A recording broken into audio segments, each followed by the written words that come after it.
Kalau sampai mati kita nggak bisa bayar utang, padahal kita sudah berusaha, itu bagaimana Ustaz? Tentu saja, yang paling pertama teman-teman, jangan utang kecuali darurat, itu dulu. Jangan buka pintu utang. Ada orang subhanallah dari utang ke utang, ini nggak boleh. Membuka utang secara sengaja bisa masuk dalam bab dosa loh ya. Karena membayarnya wajib, gitu kan? Apalagi kalau menunda. Kata Nabi SAW, matlul ghani zulmun. Penundaan terhadap pembayaran bagi orang yang mampu adalah zulm, kezaliman, dosa besar. Nggak boleh. Jadi ulama masukkan kalau utang tanpa sebab dia mampu, maka ini kezaliman, nggak boleh. Kenapa dia buka masalah hidupnya di situ? Kalau dia mati, kan jadi masalah. Gitu kan? Sampai orang mati syahid aja diampuni semua kecuali utangnya. Nggak boleh. Ada pernah sahabat meninggal masih punya utang dengan orang Yahudi. Maka temannya mimpi kalau di lehernya ada lingkaran warna hitam. Lalu waktu ditanya kenapa tuh, dia bilang ini utang saya sama orang Yahudi yang belum saya bayar.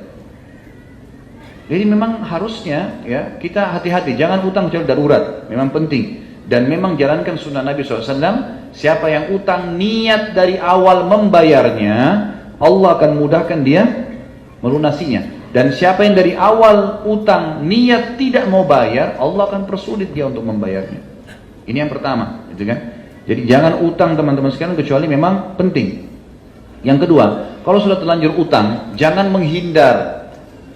Jangan lari dari pemilik piutang teman-teman sekalian. Tampilkan wajah kita, datang ke sana. Maaf ya, saya betul-betul tidak bisa bayar. Tapi saya niat mau bayar. Bisa ditulis akad apa, kesepakatan apa. Dan saya akan berusaha. Insya Allah kalau orang niat betul-betul mau membayar, Allah mudahkan. Jangan menghindar. Yang jadi masalah dan jadi beban hidup antum. Bisa juga orang yang pemilik piutang itu dia sedang terzalimi, dia doakan keburukan, malah jadi susah. Ada orang nggak ditelepon, nggak diangkat. Ya, di SMS gak dibalas, padahal waktu mau pinjam luar biasa usahanya dia untuk mendekat, gitu kan? Makanya harus hati-hati teman-teman sekalian. Jadi jangan menghindar, jangan menghindar. Kemudian yang ketiga, dahulukan hutang dari semua kebutuhan. Sekarang pendapatan antum 1 juta, 2 juta per bulan. Utang antum ada 1 juta misalnya.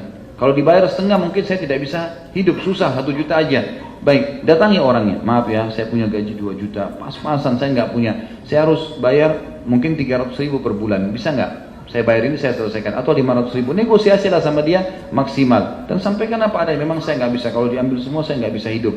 Anak saya butuh susu, istri saya butuh uang dan seterusnya. Maka insya Allah dengan cara ini mudah-mudahan bisa tertanggulangi masalah utang itu.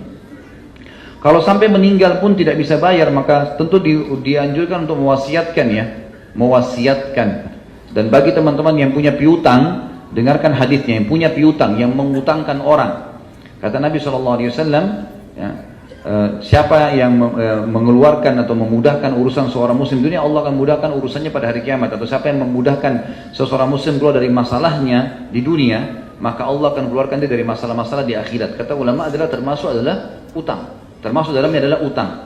Termasuk dalamnya adalah utang. Kalau dia meninggal juga tidak, maka tulis wasiat ya teman-teman sekalian. Tulis wasiat. Kata Nabi SAW dalam hadis, siapapun yang terlintas di benaknya 3 hari sesuatu yang dia khawatirkan membahayakan dia di akhirat, maka semestinya dia menulisnya. Tulis, saya punya utang sama si fulan. Kalau saya meninggal tidak sempat bayar, tolong ada kerabat saya menyelesaikannya gitu loh. Saya mewasiatkan ini, mewasiatkan itu, kita wasiatkan.